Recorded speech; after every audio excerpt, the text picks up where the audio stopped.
হচ্ছে প্রথম থেকেই বাবাকে মাকে ভুল বোঝানো হয়েছে যে 164 স্টেটমেন্ট এবং টিআই প্যারেডটা জরুরি। আপনারা জানেন রেপের ক্ষেত্রে প্রথম 48 আওয়ার্স ইজ ভেরি ইম্পর্টেন্ট।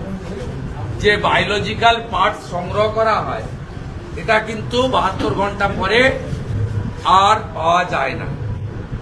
আরজি করের ক্ষেত্রেও প্রথম 5 দিনে যা করার এরা করেছে।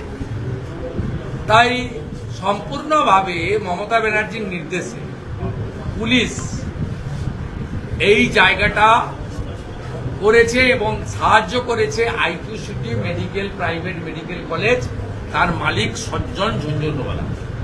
তিনি ডাক্তারদের, প্রেস এবং পাবলিক রিপ্রেজেন্টেটিভ, এমনকি সাংবিধানিক যে বডি এসেছে, জাতীয় মহিলা কমিশনের সদস্য এসেছেন অর্চনা মজুমদার, ওড়িশা মহিলা কমিশনের টিম এসেছে, তাদের সঙ্গেও কথা বলতে দেয়নি, আমার সঙ্গেও দেয়নি, প্রতাপ সারঙ্গী বালাসরের এমপির সঙ্গেও দেয়নি। আমি তখনই যারা দেখভাল করছিলেন পরিবারের তাদেরকে বলে গেছিলাম যে সজ্জন ঝুনঝুনওয়ালা একটা ক্লোজ টু ভাইপো, তিনি ডাক্তারদের মুখ বন্ধ করেছেন সত্য চাপা দেওয়ার জন্য।